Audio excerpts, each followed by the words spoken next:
And this works. Let's see. Right. Hello. Hi, everyone.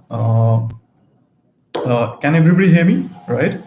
So today, what we're going to do, we're going to look into how to prepare for an interview, right?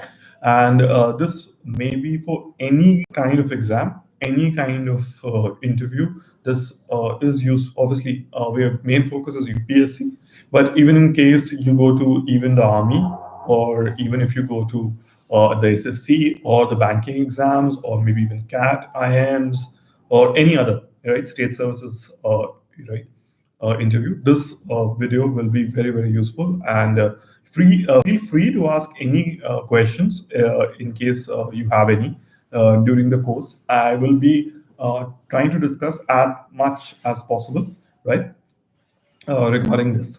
Clear on that? Okay. What first we're going to do is that we're going to look at the UPSC interview. That's the first thing. Okay. Right.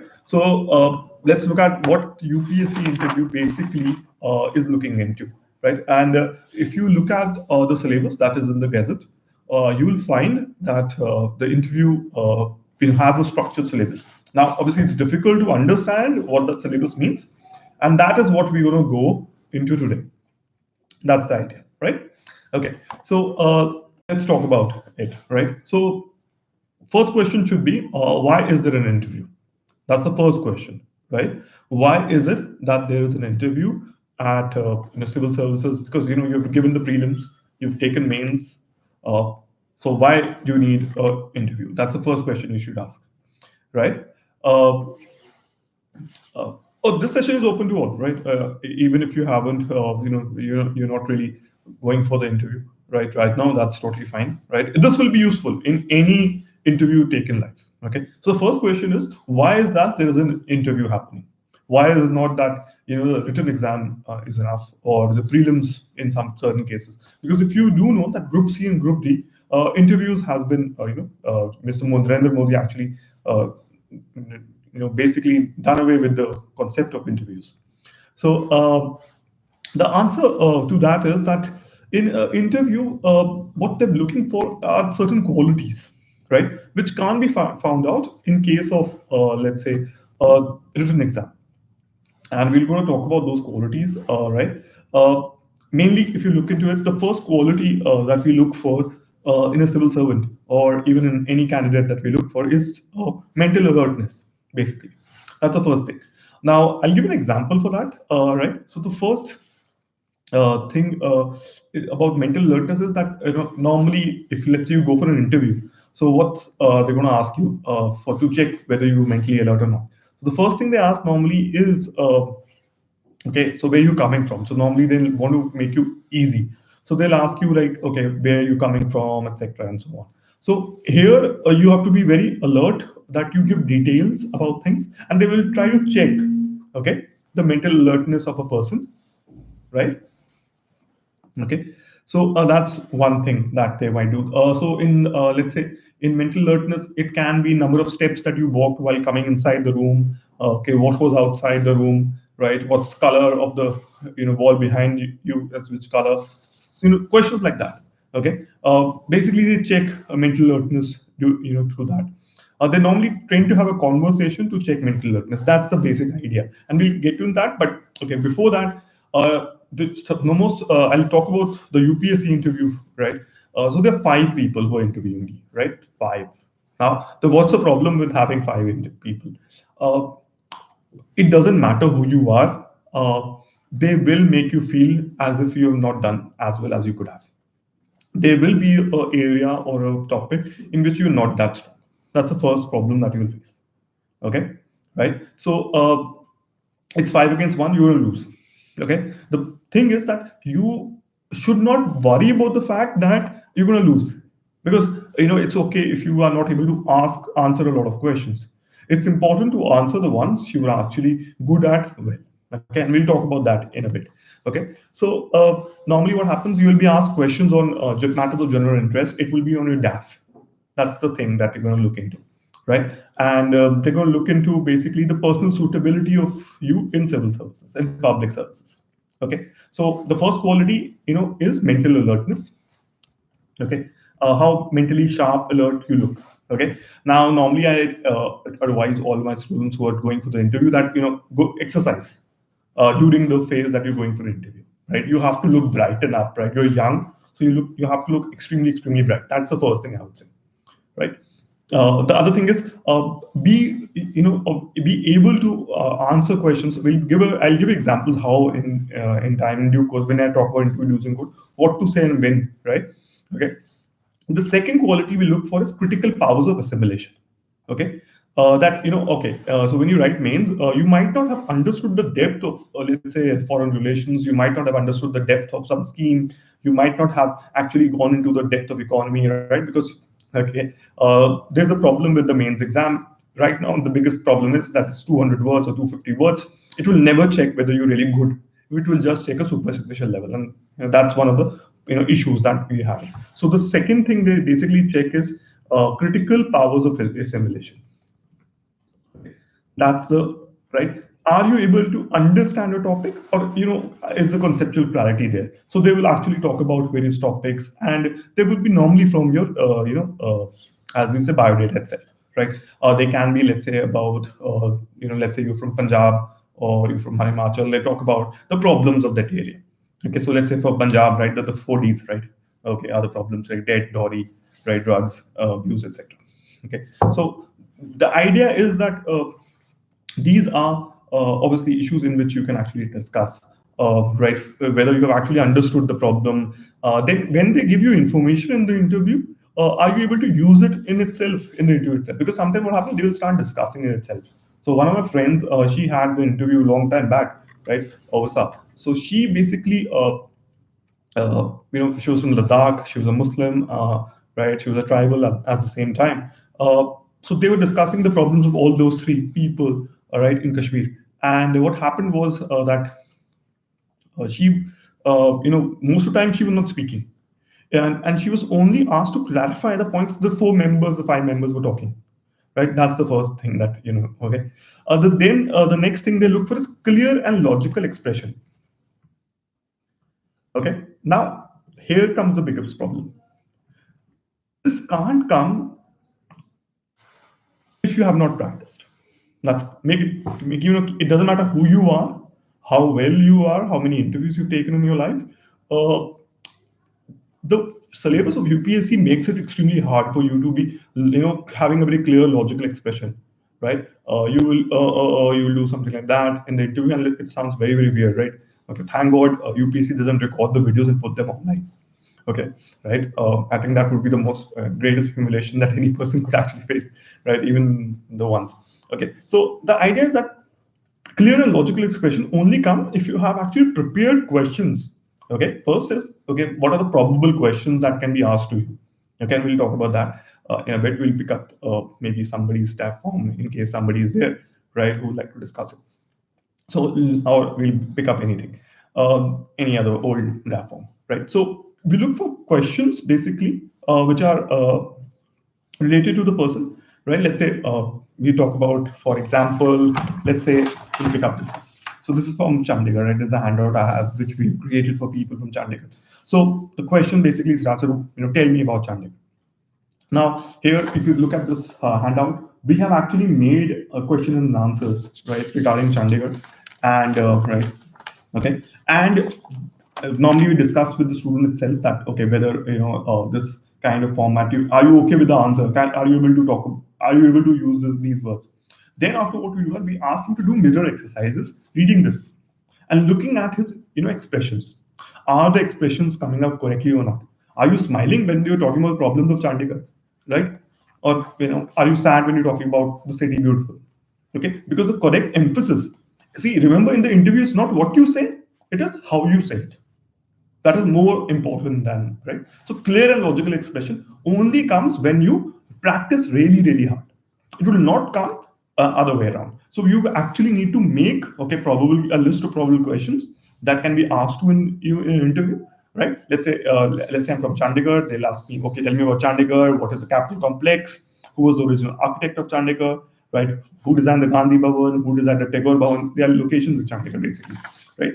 And then obviously, what is the IMR? What is the sex ratio? Okay, tell me what Chandigarh, which I would not know, right? Who designed the city center? Who was Zakir Hussain, right? What's the UT animal, right? All those things. So, you should create a list of probable questions on your city, right? And on your state. Okay. And then obviously create some kind of answers, get them corrected, rehearse them so that they come out beautiful. And that is clear and logical expression in UPSC. Okay. Then they look for something very interesting. They look for something called balance of judgment. Okay. Now, what is balance of judgment? Now, a very interesting example was in my IIM Calcutta interview, right, of balance of judgment. Uh, so the professor here there was kept on asking me whether India can be corruption free, and at that time India against corruption movement was going on and everything was happening. So they basically kept on prodding the fact that can we have corruption. Okay, can India be corruption free? So I said yes, sir, definitely it can be. Okay, now obviously it's a very idealistic answer. Most people will say so no. Okay, now understand, if you say no, it's a wrong answer itself, because you are supposed to be a civil servant. And if you think corruption cannot be solved, a problem of corruption can be solved, you really can't be a good addition to the service. Because if you're already thinking that corruption cannot be solved, right, then what hope do we have for the people of India? Okay, so the answer has to be positive. Then the idea has to be the question. Now the counter question will come: why do you think so? Okay, so you have to show the optimism there itself, right? Okay, that's extremely necessary. Then remember, sometimes they ask you a yes and no question, like, okay, can corruption be so can the problem of corruption be eradicated in India? Can the production of can the problem of poverty be eradicated in India? Okay, so the answer is yes and no. Don't try to explain it. Okay, don't give a practical response. Don't extend. It's a yes and no answer. So listen very very carefully. That is there, right? So that is very very important in any interview, right? Okay, then they look for variety and depth of interest. Okay, now here I would like your help. Okay, variety and depth of interest. So can everybody type their hobbies? Okay, and the 13, 14 of you watching right live with us today. So can any one of you tell me your hobbies? Just type your hobbies, all of you. Okay, and I'll try to explain how this variety and depth of interest is used. Anyone? Anyone? Hobbies, right? Any one of you? Just mention your hobbies. Okay, so for the time being, I'll take mine and then let's say we'll look at yours. So my hobbies were playing chess, let's say. Okay, so I play chess, I watch cricket, let's say. For the time being, let's take chess. So the first question, so what are the probable list of questions FAQs about chess that somebody can ask me? Okay, so obviously, who's the world number one? That's one, right? Recently, there was a match between Magnus Carlsen, all right? So let's say I say Magnus Carlsen. So if Magnus Carlsen, right, is the world champion, right? Whom did he beat recently? So I should know the answer to that, definitely. I should be able to discuss each and every game, if possible, of the World Series, right, which happened in the World Championship. So what happened in Game 6? I should know. I should know what in Game 1, Magnus Carlsen blundered. In Game 6, there was a mate in 64. I should be able to tell that. I should tell them which openings were played, right, during the case. I should be able to talk about the engines, the Alpha Zero and Stockfish, right, right, the engines which are basically AI, which is taking over chess these days. I should be able to talk about the Indian grandmasters and what is the okay after that. So this is the theoretical aspect. Then I should be able to talk about what is the use of playing chess. Okay, should chess be made compulsory in schools? Okay, so this is again I have to be very very balanced in my judgment here itself. So obviously, I might be biased that chess should be used. Obviously, obviously it will promote depth of knowledge. It is obviously amazing game, right? It will help people, get better at calculations, etc., etc. So on, right? Okay. So the depth which is required. So I would say your hobby should be prepared to a level that you should be able to talk about it. Let's say for an hour, right? Think about like that. So let's say cricket. Okay, so Atul is saying my hobby is cricket, so let's talk about cricket. Okay, so now the most interesting question can be if there was a match going on, during the course, so they might ask you that. Sometimes there's a match going on inside the interview room, right? So let's say there's a very important World Cup match going on while your interview is happening. They will be watching. They will be looking at the scores definitely. Okay, so they might talk to you about that. That is one. Okay, that has happened to a few of my friends that they are actually talking about. Right, and sometimes when there was a time one of my friends, right, he was taking the interview and Sehwag was playing really well, and he was smashing everyone. And there was a match at that time, World Cup, and so everybody was really happy in the interview room. So somehow the interview was going better. Okay. Okay. Now the theoretical aspects of cricket. Okay. So now they might ask you some kind of a puzzle about cricket. Okay. So how they can basically talk about that. So they might ask you that do you know how a knuckle ball is bowled? What is a googly? Okay, what's a Chinaman? Okay, then they basically can go into Virat Kohli's behavior with Tim Payne in the recent. Okay, and they can even talk about the fact that do you think his judgment was right? Then Anil Kumble controversy can be talked about. The BCCI and the Lodha committee reforms. Okay, what are those? You need in-depth preparation of the Lodha committee. Okay, the COA, then the Ramesh Pawar incident, Harmanpreet Kaur was a Mithali Raj issue. Okay, you should have a very, very clear, sound balance of judgment there. Okay, so understand this that all these things are something that definitely I'm going to go into. Let's say you play cricket. Let's say I'll basically start with what are you a bowler or a batsman, and it can totally go to a theoretical aspect, and I can just talk about the theoretical aspects of it. It can go applied as well. So I will check variety, okay, and depth of. So depth is checked by cross questioning. Okay, so take the example. Let's say your optional is geography. Okay, so I start with can you name all the states of India? So you name them, and then I say, okay, can you tell me the capitals of all the northeastern states? Okay, so you answer those. Then I've softened you up. Then I might ask you the real question that, okay, why do you want to join the civil services?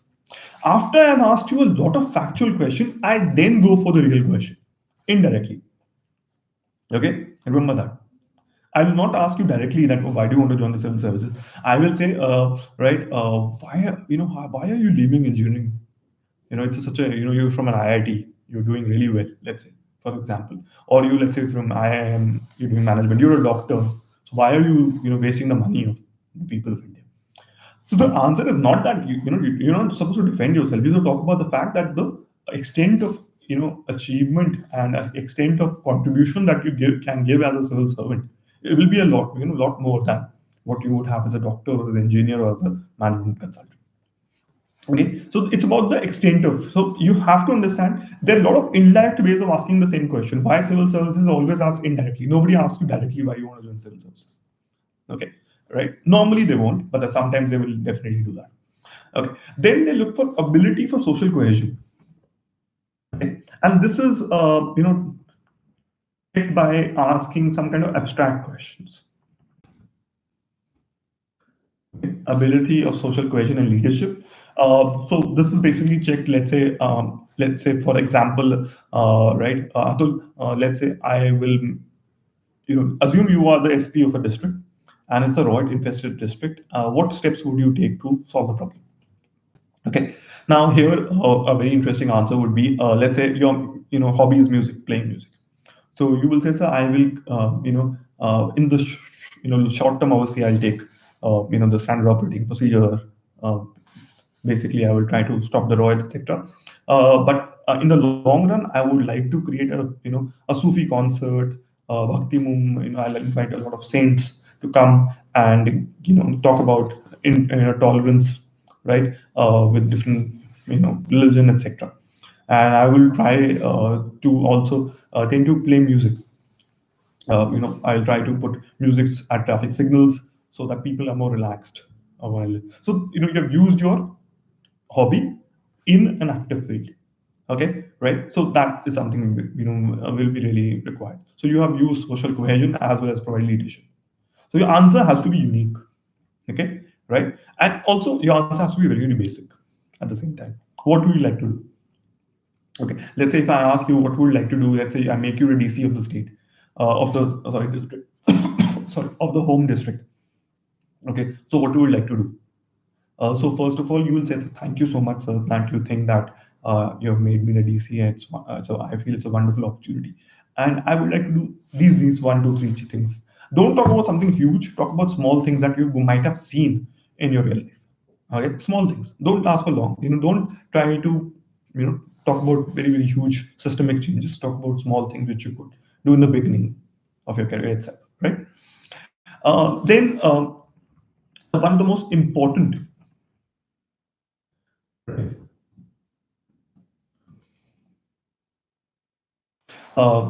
facet is intellectual and moral integrity. What does that mean? Okay, intellectual integrity means, let's say they're asking about engineering and you forgotten about engineering. Please say I don't know. Do not guess. Even if let's say they scold you, please don't guess whatever might happen in the interview. Okay, चाहे कुछ भी हो जाए, guess ना करना interview. Okay, the moment you guess, khatam ho gaya marks. They don't really care if you can't answer, right? But they do care if you lie, and they do care if you try to defend yourself defensively. ठीक है ना? If I say it's a बेटा तुमने कुछ पढ़ के नहीं आए हो तुम, so your answer has to be, sir, give me another question, I'll try to answer that. Your answer should not be, sir, time नहीं मिला. Okay, okay, getting it? They are not your friend. अगर तुम बोलो कि time नहीं मिला तो I also assume that as an IAS officer भी टाइम नहीं मिलेगा, काम नहीं करेगा ये लोगों का. Thank you so much. ठीक है ना? So the idea is very simple. I would want you guys to remember this, that intellectual and moral integrity should be there. Then moral integrity also is let's say if they talk about would you corruption, and let's say there's a lot of pressure coming you from political bosses, what would you do? So you can't escape from it. So you have to talk about the fact that you will try to persuade, and you will stand your ground if need be, right? You cannot say, sir, I will be try to be practical, or if there's too much pressure, sir, I'll do what I can. Or maybe if you can even say that, sir, I'll go on leave. If you say you go on leave, they'll say that he's a shirker. That's like -50. Okay, the moment you say something like that. Okay, right? So that is right. Briefly about the qualities, right, that are required in a civil services interview, right? So let's now go into. Everybody okay with the qualities? So the qualities are mental alertness, critical powers of assimilation, clear and logical expression, right? Balance of judgment, variety and depth of interest, which is basically looked into hobbies, ability for social cohesion, leadership, which checked during abstract questions, intellectual and moral integrity, which is checked while putting pressure on you. So that is the basic idea behind this. Okay, now let's look into interviews do's and don'ts. Okay, so now let's start talking about that. The first is how when you were entering the room. Okay, so when you go to UPSC, Dholpur House, or even for any other interview, be very careful with the door. Okay, it should not bang behind you as you enter. That's the first thing you should be. Right, be on time. Obviously, carry your certificates. But remember, as soon as let's say you called for the interview, you're waiting outside, and they ring the bell and you go inside. Be very careful with the door. Okay. And then the other thing is wish the board as soon as there's eye contact. Okay, so let's say you're walking in and somebody looks at you, start wishing. Okay, and we wish every person individually. There are 5 people in the UPSC interview. Wish every person individually. Don't make the mistake of thinking that I wished one guy or one person, or I will wish only the chairman. Wish everyone individually, especially the female candidate. Okay, right? As soon as you establish eye contact, you wish the person. Okay, in case you miss somebody and they call you inside very quickly and they say, okay, come on, have a seat, we are getting late. So wish them while you actually address them before you start answering any question. Okay, now the next thing is that when to say good morning, good afternoon, and good evening. And this is very important. Sometimes they'll correct you and they'll go like that. Because what will happen is that let's say it's 11:45 or something, and you go inside the interview, it's 12, and you say good morning, and they correct you that, okay, it's good afternoon, right? So obviously you are in deep trouble because you're now thinking that, oh shit. Okay, so that will come in your face. So that should be, you should avoid mistake if possible. So good morning up to 12, then good afternoon from 12 to 4, and good evening after 4, right? So this is the standard that has to be followed. Be very careful with that. Okay. Now let's, for example, sometimes what happens, the whole board is busy and they're looking at something, and you have come in and you've reached the chair. Now, don't please ask them that, sir, may I sit? Okay. Don't stand at the side of the interview right chair and try to touch the chair or something like that. Never touch the chair, and do not sit without their asking. And if possible, just stand there and wait for them to look at you, and obviously wish them, right. Don't make them feel that you're uncomfortable at all. Okay. Then right, if you, on for let's say while you're walking, sometimes this happens. So one of my old students, while she was going inside, so she fell on her sari, right, and obviously she was a little rattled after that. But basically, we had told her that even if that happens, don't panic and never look down. Look at the right, just put yourself together and head to the board and smile again, right. They will definitely be more courteous to you because you failed, right, and something like that happened. Okay. Then let's say sometimes what happens, they're very old people in the interviews, right? Who sometimes take your interviews, so you might not be able to understand the accent. Okay, so if you haven't understood the question, say don't ask them to repeat the question. Just ask them, "Sir, pardon me, sir. Right, I haven't understood the question." So they, if they feel like they will repeat it, if they don't feel like they won't, it doesn't matter. Okay, right? They can ask you another question. That's not a problem. Then obviously make yourself comfortable, right? With the chair, make contact with the back of the chair, right? Don't try to sit like this, right? Go like that, right? Be relaxed. Okay. Then hands here. This is a big problem that most people have, is that their hands start to move when they start to have an interview with somebody. So right, try to keep your hands like this, put them like this, and go like that down. Okay, keep them together. Okay, so that you know that your hands are not moving up. Sometimes a lot of people will have this problem in the interview, and this is it. Okay, then remember, you're supposed to talk through your voice, not through your hands. So there's no need to explain things with your hands. So be very careful with that. That's one thing. Then head movement should be not be abnormal, right? Do not move your head unnecessarily. Nod gently, right? And this again has to be checked while you do give a mock. See, the hand movement and the head movement is something that we definitely want to check if we take a mock with you. Okay, that's very, very important. Then eye contact. The most important thing is eye contact. Now, the problem with eye contact is it's very difficult to think while you speak. Okay, so let's say there are five people, right? Let's say, and you're talking to somebody, right? So, first problem is that you want to talk to all of them. That's the first thing. So, this is something that has to be practiced, right? I'll give you the example of state services boards. So, Punjab PCS, in that, sometimes there are 12 people inside the board. So it's very difficult to address all of them. So here you need to practice a lot. And even practicing with five people is very difficult. Normally, when you take them up, there'll never be five people in the interview. There'll be two, three at max. So five people is a necessary thing. And try to give mocks at areas, places where there are five people in the interview, because you practice your movement, your head movement. Okay. Then the second thing is that because you cannot look at somebody while you're thinking, what you're supposed to do? You're supposed to think, basically the two people, so see in between them. And that is the idea, so that it doesn't look that you're looking somewhere else. At the same time, right, you're able to think. So this is very, very important. Okay, right. Okay. Then let's look at other things. Let's say they've asked you a question. Okay. If there's one person is asking you a question, let's say the interview starts like this. I'll give an example of my interview. So I came in and ma'am, asked me about a spiritual quotient. She asked me about Bhagavad Gita and what is why management. Today we study the Bhagavad Gita and management and so on. Right now, reading Bhagavad Gita is typically my hobby. I read it every day. So she was asking about that. On the left, we had a lieutenant colonel from the Indian Army, and so I have to make sure that despite the fact he's so close to me, I have to acknowledge him as well. So I have to be very careful with what I talk to him as well. So I have to actually, while I'm talking about Bhagavad Gita's visual question, I have to talk about him. And then obviously sometimes what happens when I'm saying he might have a question next. So it's not actually cyclical. Normally it is, but it can go like that haywire also. So let's say he talks about Bhagavad Gita and leadership. You have to give quotes from various quotations from the Bhagavad Gita itself, from the second chapter, from the third chapter, talk about that. Okay. Right. So that's the case. Right. So then remember, you have to answer to the all board. So try to talk to all of them. Do not ignore anyone in the interview. Come what may. Okay, so that is the case, right? All right, if you have any questions, do type in. Right, I'll try to address them at the end of the right session. Right, but before I like to talk about this.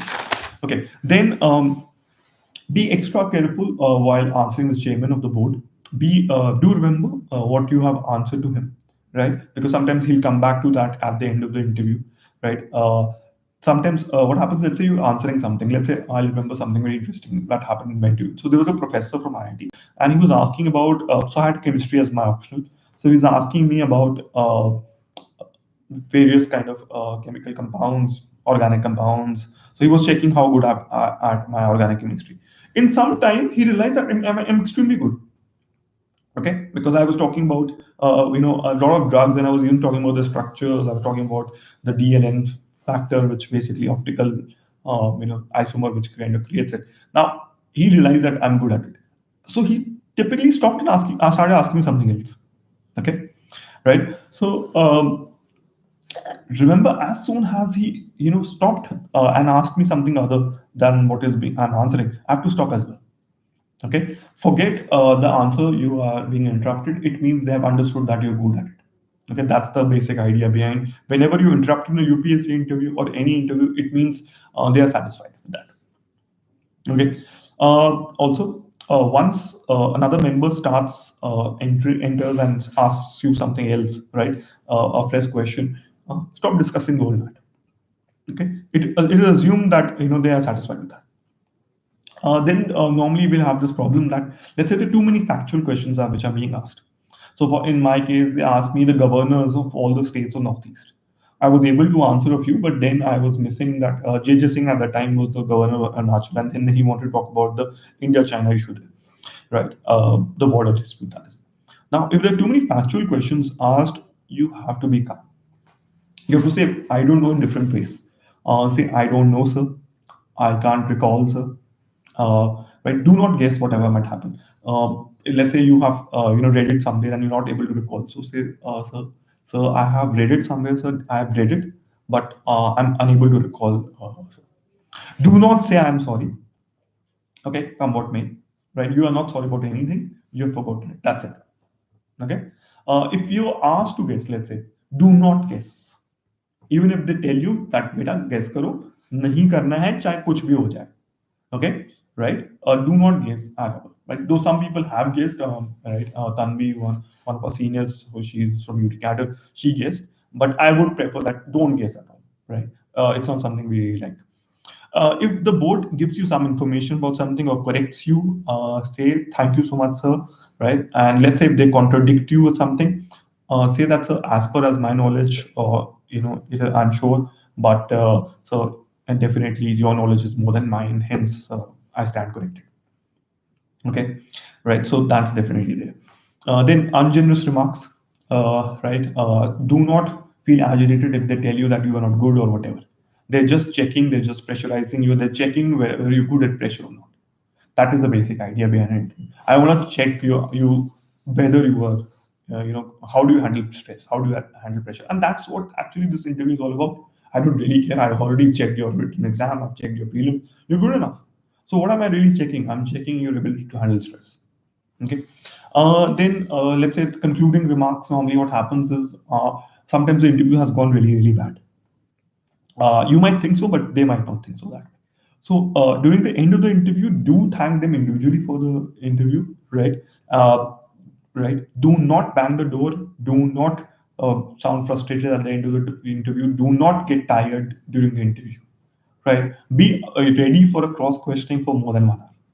Okay, my interviews basically took 45 minutes to 50 minutes. There are people, half an hour interviews are a normal thing. And remember, those half an hours are going to sound like as if they're 10 hours. Okay, because the cross questioning is very, very deep. Okay, do not use words like I think, obviously, basically, so right. Avoid these. Okay, right? Okay, something. Don't use any kind of informal. It's a very, very formal interview. Okay, that's the most important thing. It's a very, very formal interview. This interview. Do maintain eye contact even if you're not aware of the question. Right? You can be wrong.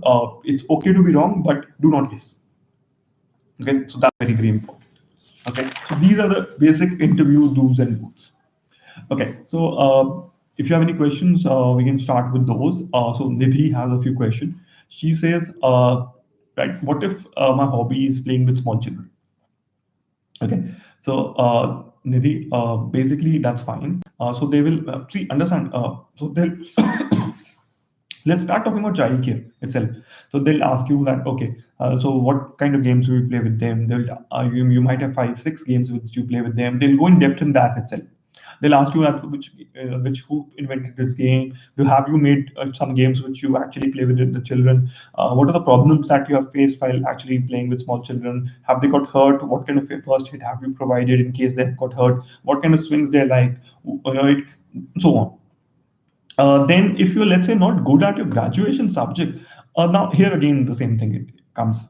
uh, Prepare very thoroughly for in your graduation, right? You can always create a list of FAQs, right? Always you should, because they will ask you a few questions definitely on a graduation subject. So prepare a FAQ list. So a list of 50 to 100 questions should be created on your favorite subjects at least. You should be, I'm not sure which subject you are from, which area you're from, but prepare very thoroughly. Okay, let's say you're from engineering. Think of it, you're going for a Viva in college. They're going to ask you all those questions which were there in Viva, right? I remember they asked me questions on statistics and probability, which came in our exam just previously. So that's the idea behind, and they are ready with those kind of questions. So you better be ready, because you don't want to basically say I don't know, right? Because obviously that's a graduation subject, because and they would expect you to know, right? Uh, then let's say karate is your hobby. So obviously, who they'll talk about the various belts. They'll talk to who invented it, right? Or they'll talk about the Indian martial arts, right? Especially in Kerala and Manipur, right? And then name them, then historical significance, then what does how does karate help in physical fitness, right? How many hours do you practice? Which belt you are, right? Which are the types of belts, and so on. They'll go like that. Okay, so that's the case.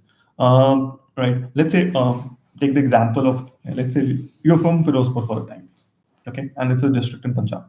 So they will talk about the sex ratio for the right. So the questions you have to prepare. I'm just talking about that. So take the district, whichever district you're from. What's the sex ratio? Who's the MLA? Who's the MP?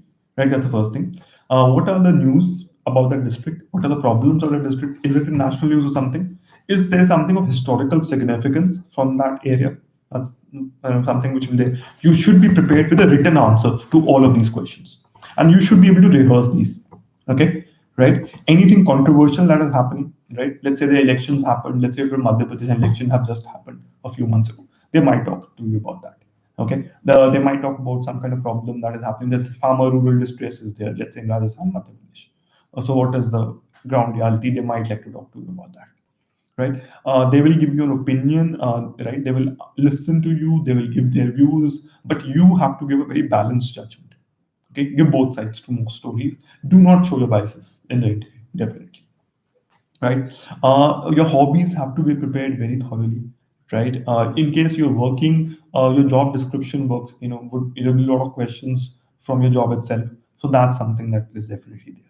Your optional has to be prepared. Now, remember, let's say your optional is history. So think about the fact that now they might ask you something very controversial itself. So they might talk about the renaming issue at all, right? Which is happening all across India right now. So those kind of things will keep on happening, right? Okay. All right.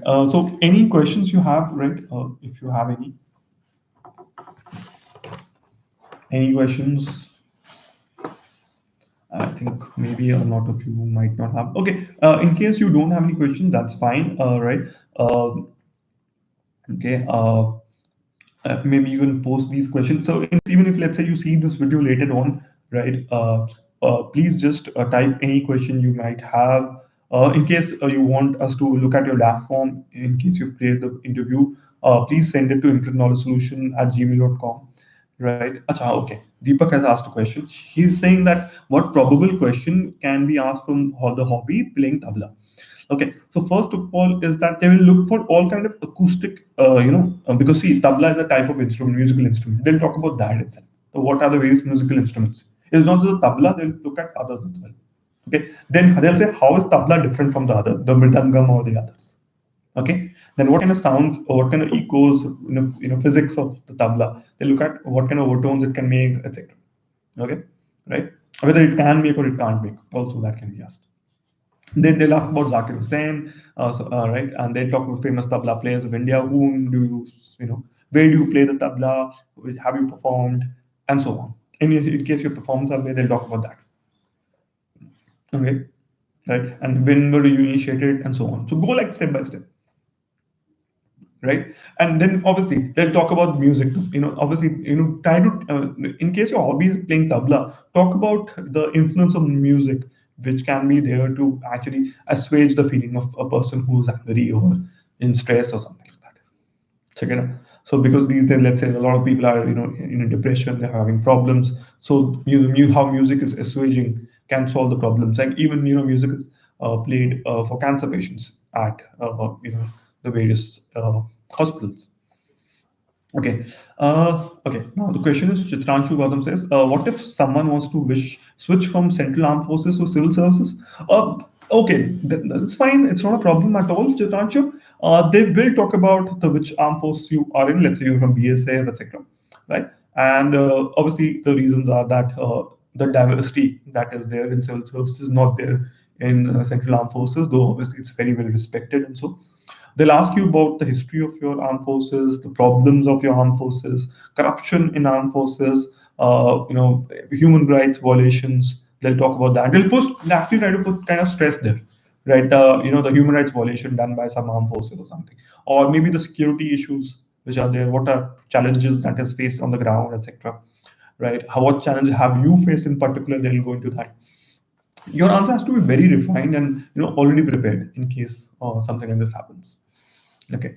Any other question? All right, you might have.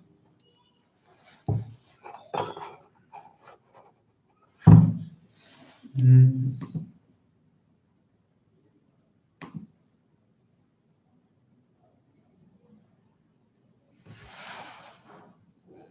Any questions you might have? Shiraju, the idea has to be that you have to, create a question or answer session for yourself itself. Write written answers to every question that you can think of. Okay, let's say you ask me a question that, okay, what are the questions which can be asked to you, right? So you create a written answer, get it corrected by somebody, check it, talk, then speak it, make a video, check where you're speaking it right. Okay, remember, clear and logical expression is key. If you speak well in the interview, it will really impress them. Okay, right. So that actually goes a long way in clearing the interview itself. Right. Okay. Any other questions anybody would have?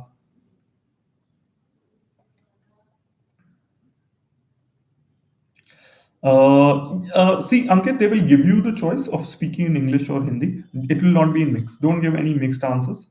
Either the interview can be conducted in Hindi, it can be conducted in English, it can be conducted in any other language as well. They're very comfortable, right? They'll ask you. They normally ask in the DAF itself, so that's normally not a problem.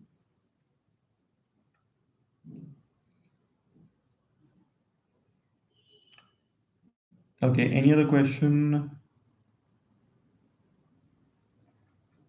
Okay, let's say so a lot of people say I'm not good at your graduation subject or whatever, right? So I would like you to prepare at least 2 or 3 subjects, right, in which you can talk about, and let's say that which is a favorite subject, a couple of subjects, probable questions which can be asked, let's say there, right? So that is necessary, right? Okay. In case anybody does not have any other questions, right? I think we'll call it a day, right? Everybody's welcome, right, to write to us at imprint, right, knowledge solutions at gmail.com, right? Okay. And you can also join our Telegram group and ask any questions and after, right? Okay. Thank you so much.